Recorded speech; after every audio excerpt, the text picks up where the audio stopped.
대화를 시작하겠습니다. 저는 지금 파스 팀에서 람다 플랫폼 개발하고 있는 김동경이라고 하고요. 혹시 지금 스칼라를 쓰고 계시거나 아니면 써보신 분 혹시 계신가요? 어느 정도 되시나요? 예. 혹시 스칼라 미드업이라서 많이 쓰시는 분들이 오신 것도 좋네요. 오늘 공유 드릴 거는 이제 모나드에 대한 얘기를 드리려고 하고요.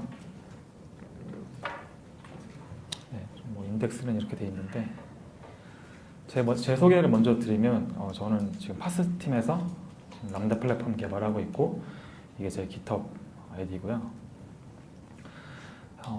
네이버 오기 전에 이제 삼성에서 한 2년 정도, 6년 정도 있었고 네이버에 온 지 2년 정도 됐습니다. 그래서 지금 이제 만 8년 정도 된 9년차 개발자고요. 삼성에 있는 동안에 이제 분산 메시징 플랫폼, 클라우드 플랫폼, 빅데이터 분석 플랫폼 이런 것들을 개발을 했고 네이버로 와서는 지금 이제 람다 플랫폼 개발하고 있습니다. 좀 특이한 이력이라고 할 수 있는 게 여기 보시는 거 얼랭을 삼성에 있을 때 한 1.5년, 그러니까 1.5년이니까 1년 반 정도 개발을 했었고 네이버로 오면서 이제 스칼라를 또 한 1년 반 정도 개발을 했고요. 스칼라는 이제 아시다시피 이제 스케일러블 랭귀지라는 뜻이죠. 그래서 사용자가 언어를 확장하면서도 마치 원래 언어가 지원하는 것처럼 사용할 수 있는 게 되게 큰 특징 중에 하나입니다. 그리고 함수형 언어이기도 하죠. 그래서 함수형 언어라는 거는 이제 뭐 함수가 일격 계층이니 뭐 변수가 불변하니 타입 클래스니 뭐 패턴 매칭, 커링 이런 얘기들이 많지만 어쨌건 이제 이게 함수형 언어라는 게 하나의 특징이고요. 이게 2018년에 이제 각 언어별 개발자의 연봉을 조사를 한 건데 안 보이시죠? 잘 안 나오네요. 예. 이 스칼라가 지금 5위에 올라 있거든요. 전 세계적으로 보면 스칼라 개발자 연봉이 5위고요. 미국에서 보면 이제 1위인데 여기 얼랭도 1위에 올라가 있어요. 제 소개를 다시 드리면 저는 얼랭과 스칼라를 이렇게 각각 1년 반씩 개발했습니다. 그래서 미국에 갈 준비가 된 개발자라고 할 수 있겠고요.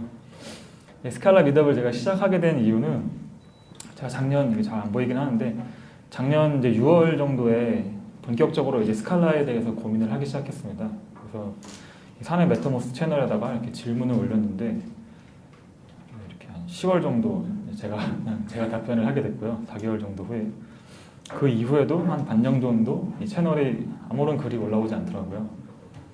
그래서 사실 저도 처음부터 이제 바닥부터 막 공부하면서 되게 고생을 많이 해가지고 뭔가 이런 것들을 또 겪으시는 분들이 있으시면은 백직장도 맞들면 낫다는 생각이 들어서 같이 하면 좋지 않을까 이렇게 시작을 하게 됐고요. 그래서 어쨌건 오늘 이제 공유 드릴 거는 이제 모나드인데 모나드는 사실 이제 수학의 범주론에서 사용되는 구조 같은 건데 이거를 뭐 하스켈이나 스칼라에서 이제 적용을 한 거죠. 프로그래밍 언어에다가. 위키피디아에 검색을 해보면 이렇게 나옵니다. 범주론에서 모나드는 내부 함자 범주의 모노이드 대상이다. 분명 한글로 써져 있는데 읽어도 이해가 되지 않는 글이고요. 밑에 정의가 나와 있는데 잘 안 보이실 것 같긴 하지만 더 읽기 싫은 글이 이렇게 설명이 돼 있죠. 우리 친구 나무위키에 이제 보면 하스켈을 설명하면서 모나드가 언급되어 있는데 글씨가 작아서 잘 안 보이시겠지만 하스켈을 배우던 사람 중 상당수가 이제 모나드를 수학적으로 이해하다가 멘붕 후 접는다. 그래서 이거를 이해하려다가 이제 다 접는다는 얘기가 하고 있는 거고요. 또 어떤 분이 이제 인터넷에 모나드 괴담이라고 해가지고 모나드에 대한 이야기를 또 올려주셨고 한간에는 모나드를 한번 이해하고 나면 이제 설명하는 방법을 잊어버린다. 그래서 이제 모나드가 널리 사람들이 이제 전파되지 못하고 있다는 얘기도 이렇게 우스갯소리도 있고요. 그럼에도 우리가 이제 모나드를 이해하는 게 되게 큰 의미를 갖는 이유가 이게 하스켈의 학습 곡선인데 보면은 이제 파란색이 이제 생산성이고 이제 이게 스스로에 대한 평가거든요. 빨간색이. 하스켈을 익히고 있지만 생산성이 거의 늘지 않다가 그래서 계속 고통을 받는 거고요. 그래서 이제 어느 정도 좀 익히면서 생산성이 늘어나다가 이제 모나드를 만나면서 다시 좀 이렇게 떨어지죠. 하지만 그 이후부터는 쭉 생산성이 올라갑니다. 이게 단순히 이제 하스켈에 대한 얘기뿐만이 아니라 스칼라에서도 적용이 된다라고 생각하고요. 저도 실제로 이제 모나드에 대한 이해를 하고 난 후부터 확실히 생산성이 많이 달라지더라고요. 그래서 이게 모나드를 이해하는 게 어쨌건 스칼라를 사용하는 데 있어서 되게 큰 의미를 갖는다고 생각을 합니다. 그래서 오늘 얘기할 거는 두 가지입니다. 크게. 그래서 맵 함수랑 플랫 맵 함수이고요. 스칼라 쓰시지 않으시는 분들도 아마 계실 것 같아서 여기 지금 나오는 코드들이 뭐 자바랑 스칼라 코드가 좀 섞여서 나와요. 그래서 그런 거 감안해서 봐주시면 될 것 같고요. 보통 자바에서 이제 맵 함수를 처음 접하게 되는 게 이제 자바 8부터 나오는 이 스트림 API에 나오는 이 맵 요거를 이제 처음 접하게 되죠. 그래서 여기서 보시는 것처럼 어떤 이런 문자열이 있는데 이것에 대해서 이렇게 to uppercase라는 이제 함수를 전달을 해서 이제 대문자가 된 문자열의 리스트를 받게 됩니다. 뭐 스팍 쓰시는 분들은 이렇게 스팍 스트리밍 컨텍스트에서 뭐 라인 갖고 오고 이거에서 워드 갖고 오고 해가지고 워드 카운트하는 이런 것에 이제 데이터 가공하실 때 많이 쓰시죠. 그러다 보면 우리가 어떻게 이해를 하게 되냐면 이렇게 뭔가 인트형의 어떤 이런 리스트가 있을 때 이 맵 함수를 적용한다는 의미는 이렇게 원소 하나 가져와서 1 더하고 2에다가 또 더해서 3 되고 이렇게 그래서 포문을 옆으로 쓰는 거구나. 그래서 이게 일종의 아이터레이터구나 라고 인지를 하게 됩니다. 그럼 플랫맵은 뭔가? 보면은 플랫맵은 누군가 이렇게 인터넷에 써주셨는데 어레이나 오브젝트로 감싸져 있는 모든 원수를 단일 원소 스트림에 반환해 준다. 이게 어떻게 의미가 되냐면 리스트에 리스트가 이렇게 있는데 플랫맵을 거치면 이렇게 평탄한 하나의 리스트가 나오는구나. 그래서 얘는 맵인데 이름처럼 그냥 플랫하게 만들어주는 거구나 라고 이해하기 쉽습니다. 그리고 이렇게 이해하는 순간 이제 고통이 시작되죠. 저도 그랬고요. 저는 이제 이렇게 이해하는 순간 모나드를 이해하기가 더 어려워지더라고요. 그래서 모나드에 대해 설명하기에 앞서서 이제 모나드가 어떨 때 필요한지부터 먼저 설명을 드릴게요. 뭐 좀 많이 나오는 예제긴 한데 이제 비동기 연산 처리를 하는 거죠. 보통 DB에다가 뭔가 이제 커스터머를 가져오는 이제 이렇게 메소드를 그러니까 API를 호출하고 나면 얘가 뭔가 I/O 작업을 하기 때문에 이게 만약에 블로킹 콜로 일어나게 되면 이제 스레드가 다 소진이 되겠죠. 그래서 이거를 이제 비동기 방식으로 처리를 하게 됩니다. 자바스크립트에서는 이렇게 AJAX 같은 걸 이용하죠. 그래서 여기 콜백 함수를 넣어서 이렇게 처리를 하고요.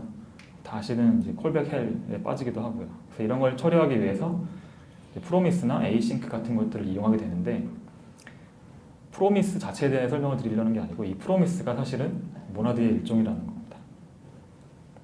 그래서 비동기 연산 처리를 할 때 모나드가 사용이 될 수 있다는 얘기고요. 또 다른 예제는 이제 널 처리 예제인데 뭐 보통 이런 것들 많이 하게 되잖아요. 카트 가져와서 카트가 널이 아니면 카트로부터 여기 점이 빠졌네요. 뭐 프로덕트 가져오고 프로덕트가 널이 아니면 출력하고 뭐 이런 널을 체크하는 이런 로직들을 많이 처리를 하게 되는데 모나드를 이용을 하면 이렇게 옵셔널이라는 이 자바 8인가요?부터 들어갔던 이런 클래스를 이용해서 이런 식으로 널 체크를 따로 하지 않아도 더 간결하게 코드를 작성할 수가 있죠. 이렇게 보면 좀 더 복잡해 보이는데 스칼라 코드로 보면 좀 더 간결해집니다. 그래서 카트를 가져와서 이 카트의 맵을 돌려서 뭔가 프로덕트를 가져오고 프로덕트를 출력하는 여기서도 어쨌건 지금 코드를 설명을 드리고 싶은 게 아니라 이런 옵셔널 클래스라는 것 자체도 일종의 모나드라는 겁니다. 그래서 이런 식의 일반적으로 우리가 할 수 없는 뭐 비동기 연산, 즉 값이 미래에 준비되거나 아니면 값이 널인 경우 이런 것들을 모델링할 때 모나드가 사용이 되고요. 모나드의 정의는 이런 식으로 됩니다. 그래서 모나드라는 거는 제가 내린 정의고요. 일종의 값을 담는 컨테이너인데 얘가 펑터를 기반으로 구현이 되었고 플랫맵 메소드를 제공하면서 모나드 로우라는 것을 만족시키는 구현체를 말한다.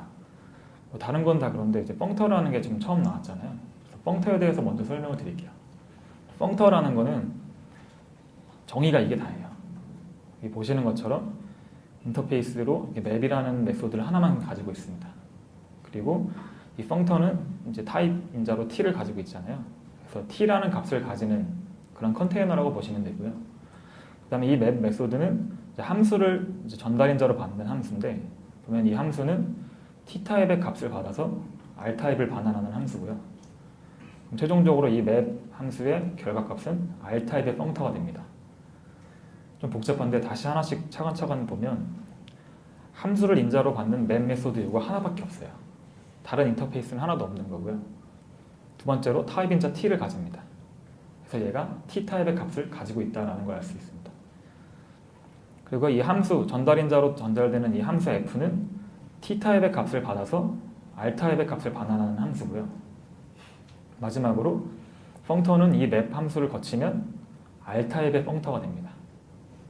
예로 한번 설명을 드려보면 이 펑터에 스트링이라는 게 있을 때 이제 이게 펑터고요.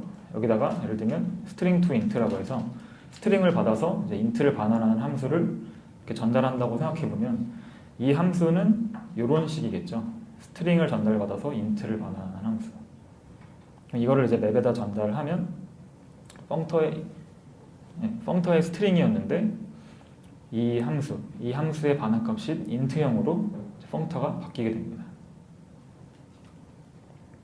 맵의 진정한 의미는 컬렉션의 원소를 순회하는 방법이 아니고요. 이 펑터, T타입의 펑터를 R타입의 펑터로 바꾸는 기능인 거죠. 그 앞에서 봤던 우리 이제 컬렉션에서의 맵을 다시 한번 살펴보면 이렇게 스트링으로 된 리스트가 있을 때 이제 맵을 적용을 하면 리스트의 스트링을 to uppercase를 이제 적용을 해서 이제 리스트의 스트링으로 바뀌는 겁니다. 얘도 지금 반환값이 스트링이라서 좀 이렇게 좋은 예제는 아닌데 만약에 int인 경우로 예를 보면 이제 parseInt라는 메소드를 전달하니까 얘의 반환값인 인티저인 이제 리스트의 인티저로 바뀌는 거죠. 그러면 이게 사실은 얘가 가지고 있는 인터페이스는 이거 하나밖에 없거든요. 그 얘기는 get이나 뭐 set 이런 것도 없고 단순히 맵 하나만 있는 거예요. 그럼 값을 꺼낼 수도 없고 할 수 있는 거라고는 그냥 맵 메소드를 이용해서 값을 변경하는 것밖에 할 수 없는데 그럼 이런 군더더기 같은 펑터를 왜 쓰는 걸까? 라고 생각을 해보면 앞에 설명드렸던 것처럼 펑터를 이용을 하면 일반적으로 모델링 할 수 없는 상황을 모델링 할 수가 있습니다. 그게 아까 말씀드렸던 값이 없는 케이스나 값이 미래에 준비될 것으로 예상되는 케이스 이런 것을 모델링 할 수 있다는 거고요. 또 하나는 이제 함수들을 합성을 할 수가 있습니다. 값이 없는 케이스 예를 한번 볼게요. 지금 코드가 잘 안 보이실 것 같아서 코드 보이시죠? 네. 아까 그 앞에 나왔던 옵셔널을 하나 구현을 한 거예요.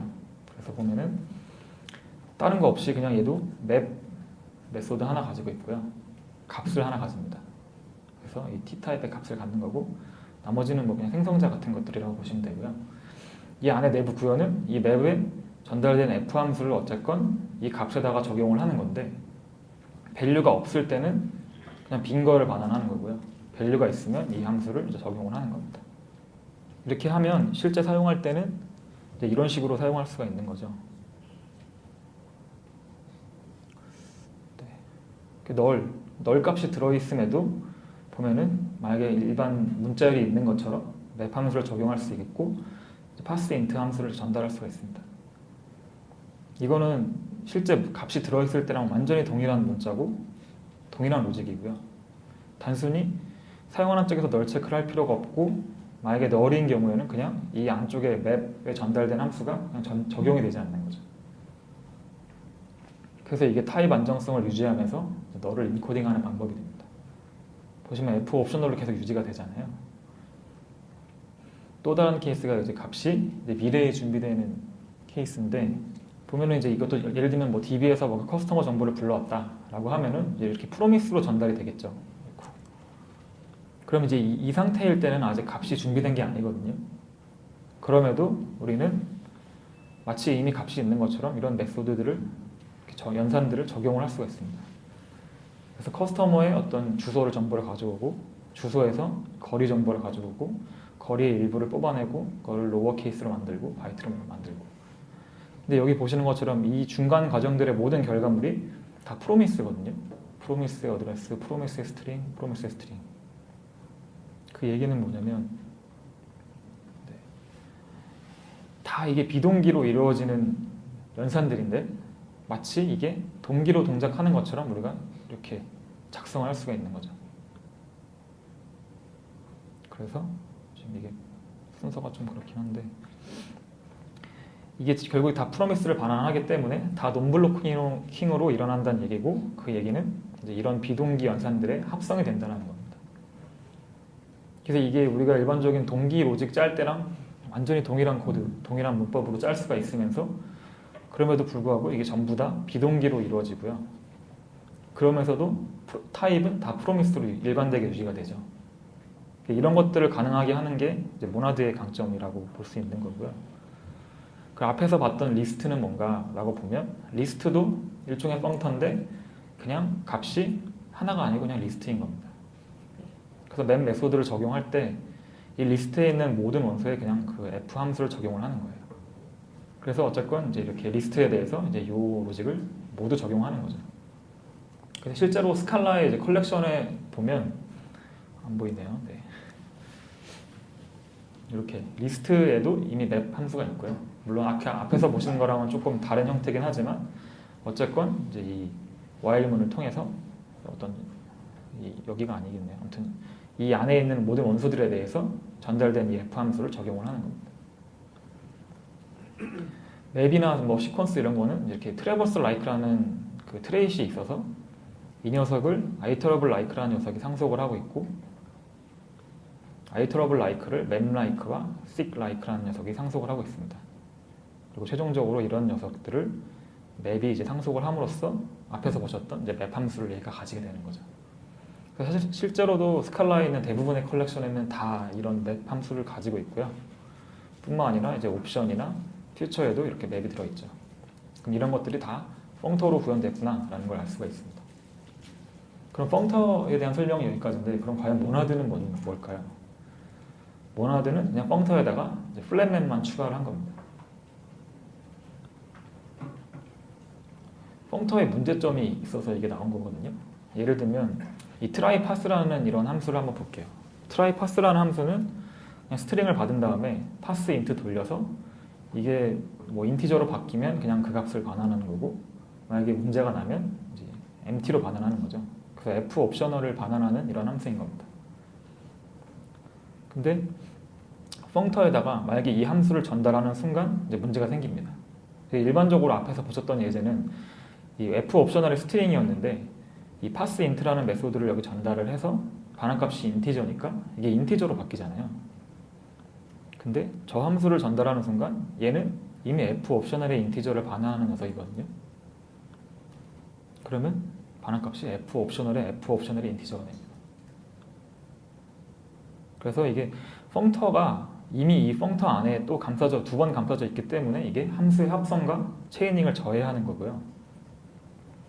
예를 보면은 이게 f 옵셔널의 인티저라는 녀석을 가지고 있으면 얘에다 맵을 돌리면 이 녀석을 데이트 타입으로 바꿀 수가 있습니다.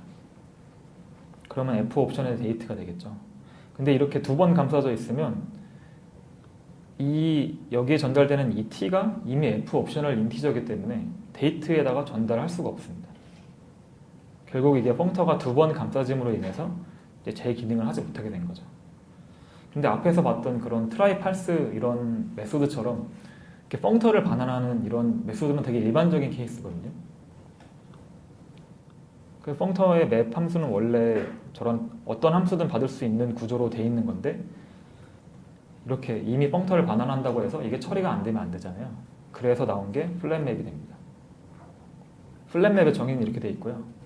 뭐 좀 복잡해 보일 수는 있지만 되게 간단해요. 보시면 플랫맵도 결국에는 이제 함수를 전달인저로 받는 녀석인데 얘는 t를 받아서 m을 반환하잖아요. 그럼 얘의 플랫맵의 반환값도 m입니다. 맵과 비교를 해보면 제일 눈에 띄는데요. 맵은 이제 f 함수가 r 타입을 반환하니까 펑터의 r 타입을 반환했잖아요. 근데 플랫맵은 f가 m을 반환하면 그냥 m을 반환합니다. 이것만 차이고요. 그래서 실제 사용을 해보면 try pass를 이제 플랫맵에 전달을 하게 되면 이미 이 try pass의 반환값이 f 옵셔널 인티저이기 때문에 그냥 이 값으로 바뀌는 겁니다. 이렇게. 그러면 함수를 이렇게 합성할 수가 있게 되는 거죠. 이게 이제 플랫맵이 가지는 진정한 의미이고요. 이게 된다는 얘기는 이제 플랫맵을 하고 나면 그 결과에다 또 맵을 할 수도 있고 다른 플랫맵을 할 수도 있고 주르륵 할 수 있겠죠. 이런 것들을 합성을 할 수 있게 하는 게 모나드가 가지는 강점이라고 보시면 됩니다. 그래서 결국 모나드에 대한 정의는 아까 말씀드렸던 것처럼 다시 보면 값을 담는 컨테이너의 일종인데 펑터를 기반으로 구현되었고 그러니까 당연히 맵 메소드를 가지고 있겠죠. 그리고 거기다가 플랫맵 메소드를 추가한 겁니다. 그리고 모나드 로우를 만족시키는 구현체다라고 되어 있는데 모나드 로우라는 게 이제 제가 뒤에 레퍼런스로 달아놓긴 했는데 사실 이거를 뭐 보지 않으셔도 사실 상관은 없어요. 심지어 이거를 만족하지 않아도 스칼라에서 모나딕 뭐 이라고 하면서 똑같이 사용할 수 있고요. 그리고 진정한 의미는 앞에 나왔던 것처럼 일반적으로 할 수 없는 여러 상황들을 모델링할 수가 있는 거고, 어떤 이 비동기 로직을 구현할 때 마치 동기 로직을 구현하듯이 구현을 하면서도 완전하게 함수 합성과 논블로킹 파이프라인을 구현할 수 있는 게 이제 모나드의 강점이 되겠습니다. 마지막으로 이거는 저희가 람다 플랫폼을 근간을 두고 있는 오픈이스크의 코드를 일부 가져온 건데요. 좀 복잡해 보이지만 여기서 보실 거는 많지 않고 일부만 보시면 되고요. 이게 뭐 하는 이제 메소드냐면 DB 쿼리를 하는 거예요. 쿼리를 한 다음에 이제 컨버트라는 걸로 그 전달된 결과를 이제 가공을 하는 그런 예제입니다. 보시면 컨버트는 이제 옵션 타입이고 이제 함수형이죠. 그래서 이 옵션 함수를 담고 있는 옵션이라고 보시면 되고, 결과가 DB를 쿼리를 하고 그럼 그 결과가 나올 텐데 거기에다 맵을 돌립니다. 그럼 로우들이 나오겠죠. 이 로우들이 나오는데 보면 이제 컨버트가 옵션 타입이기 때문에 컨버트의 맵을 이용해서 컨버트 안에 담겨 있는 함수를 가져오는 거고요. 그리고 각각의 로우에 대해서 보시면 이렇게 플랫 맵을 돌려서 이제 이 로우들의 원소들을 하나씩 다 접근을 하는 거고, 최종적으로 이 전달된 컨버트라는 이 함수에다가 각각의 로우들을 이렇게 전달하는 거죠. 근데 보시면 여기 것처럼 맵 쓰이고 있고 플랫 맵 쓰이고 있고 이런 것들이 다 모나드구나라고 이해를 할 수가 있겠죠. 이제. 그리고 또 가장 큰 차이점은 맵이 쓰였다는 거는 이 맵에 전달된 이 내부 함수 로직에서 반환하는 값이 모나드가 아닌 값이겠구나 라는 걸 이해할 수 있는 거고요. 플랫 맵이 전달됐다고 하면 이 플랫 맵 안에 전달된 이 로직에서 반환하는 값이 이미 모나드겠구나 라고 이해를 할 수 있는 겁니다. 네, 제 발표는 여기까지고요. 여기 나온 이제 내용들은 제가 이제 여기서 많이 참고를 했어요. 특히 이 카카오의 이제 어미쿠님 블로그가 정말 큰 도움이 됐고요. 그리고 처음에 저 스칼라 접하면서 되게 어려웠던 게 이제 우리나라에 분명 스칼라 쓰는 사람들이 있을 텐데 물어볼 데가 없어가지고 되게 난감했는데, 보니까 이렇게 라스칼라 코딩단이라고 이렇게 스칼라 슬랙 채널도 있더라고요. 그래서 관심 있으신 분들은 이런 곳 방문하시면 좋을 것 같고요. 그리고 홍보를 한 가지 하면 저희 요비에 이제 스칼라 요비 프로젝트가 있거든요. 여기에 오시면 좋을 것 같고, 또 하나는 이제 메타모스트라고 해서, 메타모스트가 아직 모르시는 분들도 많으신 것 같긴 한데 여기 스칼라라고 채널이 있어요. 그래서 여기다가 같이 이제 대화 나누고 하면 좋을 것 같습니다. 그리고 네, 사실은 이제 모나드에 대해서 더 얘기하고 싶은 게 많은데 시간 관계상 얘네들은 이제 다음 미덕으로 이제 미룰 예정이고요. 혹시 이제 또 다른 분께서 발표를 해주시면 되게 미덕을 이어가는 데 큰 도움이 될 것 같습니다. 네, 마치겠습니다.